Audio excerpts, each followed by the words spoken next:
My name is Charles Mungi. I work for Pan-African Climate Justice Alliance as the head of programs and research.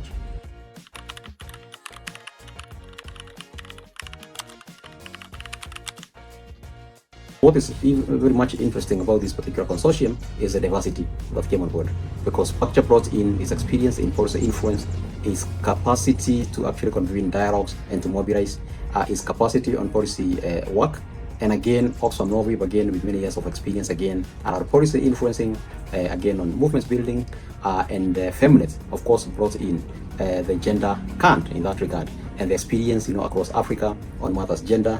And then, of course, like I mentioned, natural justice, the experience around human rights, the experience around defending, human rights defenders. That was a key aspect of or element of this particular program.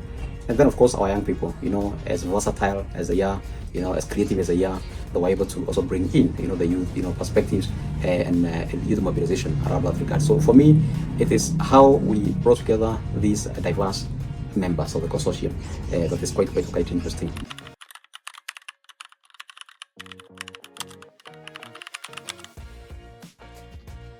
The fact that we were able to run quite a number of programs, and one of them being the Nairobi Summer School on climate justice, which really is a transformational program, and a program that was able to bring together more than 2,500 young people, in terms of the training they were able to go through, in 5 cohorts, within the project period, and how the lives of these young people have changed.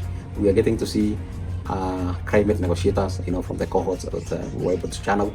We were able to see actually ministerial advisors on climate, like it is the case in different countries.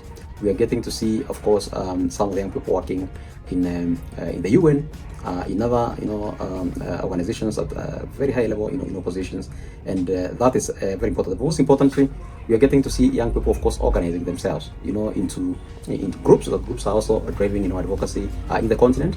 Others are actually focusing on locally led climate actions, on the ground in various countries.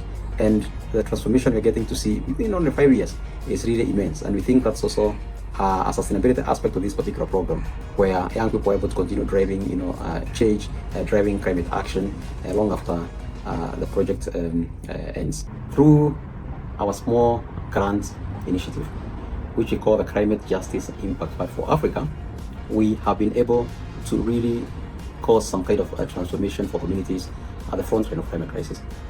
If you look at the climate finance architecture, it's a very, very true amount of money that comes to finance climate action in Africa.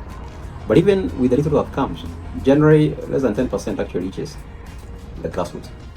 And even with the existing finance instruments, including GCF, GEF, talk about the adaptation fund, we don't get communities being able to develop what those instruments would call bankable proposals. Yet we need to see action on the ground at the very grassroots. And these communities, of course, are experiencing impacts of climate change, but they can also be change agents. They know what they need to do for them, to build their resilience. But what they lack, of course, is experience and the capacity to develop proposals that can be able to attract resources to help them implement their innovations. And Climate Justice Impact Fund for Africa, AACJ, has been very, very, very instrumental in funding those unfundable women groups and youth groups at the marginal regions within the continent, particularly within the participating countries in that regard.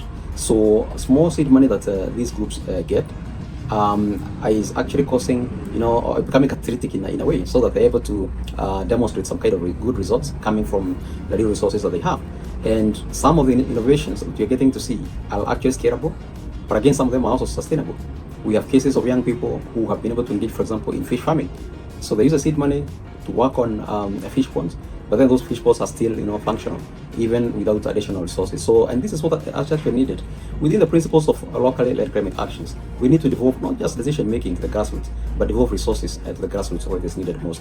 So that is one interesting part. The other one is around the kind of work that we've been doing, especially with the parliamentarians across Africa. PACJA has been working, particularly with the Pan-African Parliament. And in year 2023, we were able to host a major conference on climate change and equity with 350 parliamentarians in Midrad, South Africa, at the Pan-African Parliament headquarters. And out of that meeting, there were climate resolutions that were derived from that particular meeting. And those resolutions have been tabled in several parliaments within Africa, and that is actually influencing how things are moving. At the moment, again, we're now working with the Pan-African Parliament to develop a model law, but the conversations around the model law actually started within the project period, and it's a conversation that's moving on, and very soon we'll probably get a law on a model law that can actually be adopted by countries, and countries can actually be able to again contextualize that particular law to suit their needs. But those conversations again started within the project period, and we have had quite a lot of capacity building for these parliamentarians. The other one, of course, is the various campaigns that have been running within the AACJ program. The first one was, of course, the Climate Justice Torch. Now, that Climate Justice Torch, which we were able to run in the year 2022, and that was in the build-up to COP27, which was being hosted by Egypt, and therefore we looked at it as an African COP. So we had young people, of course, pushing through with the torch in 33 countries in Africa, and they were able to hand over the torch to the topmost leaders in climate within their countries, whether at the level of the minister or the level of the permanent secretary within the ministry. And as they handed over the torch to these leaders in these countries, they were also able to hand in the demands for young people. Particularly that time we're focusing on a push for new collective quantified finance goal, but we're also pushing for loss and damage fund. We were pushing for a global goal on adaptation, and those were the main things that we were actually pushing for. And indeed, at Sharm el-Sheikh at COP27, we got a decision on establishment of loss and damage, and we actually attribute that decision to the campaign that our young people were able to conduct across Africa. But as we were conducting the Climate Justice Torch at the time, we had partners like Oxfam with their caravan also, and together we were able to really push leader for some of these particular decisions that we needed, especially at the COP. I should also indicate that after the Climate Justice Torch, we had another campaign, Keep Your Promise campaign, but we also had economic and climate justice campaign, and all these campaigns have been very, very instrumental in really pushing especially the duty bearers to remain accountable, and particularly the developed country parties to honor their commitments, especially in emission cuts and availing of resources to finance climate action in developing countries, and more so in Africa.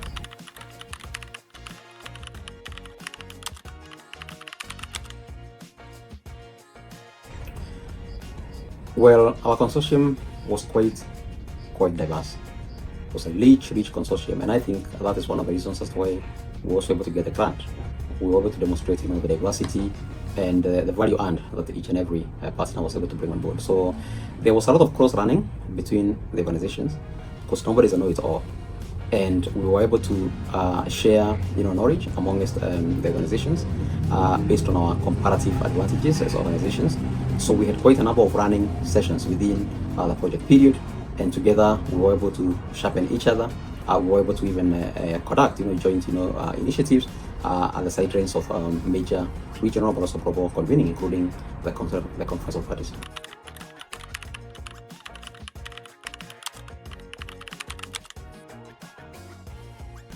When we came together as a consortium, we developed a concept note, but we didn't sail through.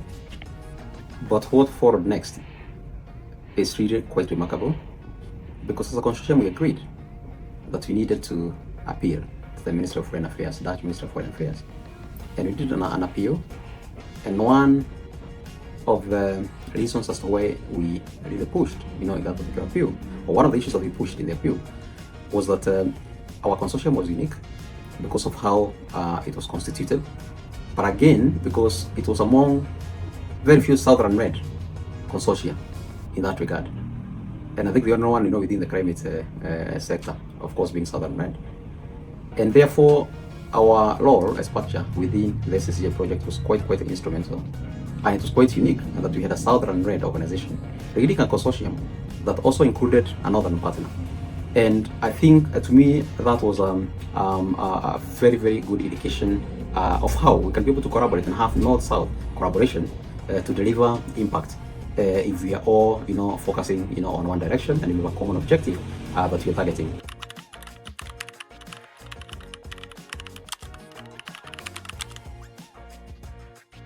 And I think it was quite interesting having PACJA, lead the other consortium members. Of course, the leadership was a consultative, kind of a process.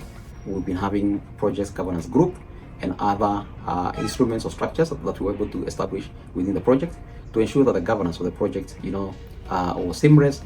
We had the project leads, a group that would meet and look at the technical aspect of the project.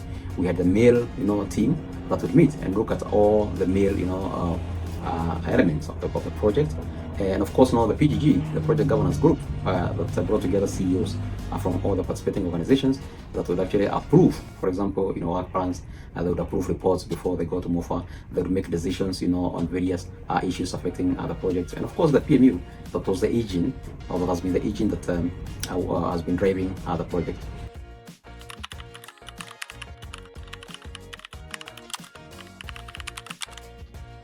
The program was focusing really on shaping African narratives and ensuring that we are able to coin African narratives on climate justice from the global south and from Africa in that regard. And of course, we're also focusing on building movements, very, very important, ensuring that we build, but we also strengthen movements, whether women movements, whether youth movements, whether farmers movements, and narrowing them, towards, the current call for climate justice in the continent. But we also are focusing on policy influence, in which case we were focusing on influencing climate-related policies and other related sectors, ranging from energy policies, ranging from issues of water policies, climate policies themselves. And this happened, of course, in different areas, all the way from subnational level, national level, jurisdiction, but again, even at the regional level. But again, we're also strengthening human rights frameworks, and ensuring that we're also defending the human, rights defenders.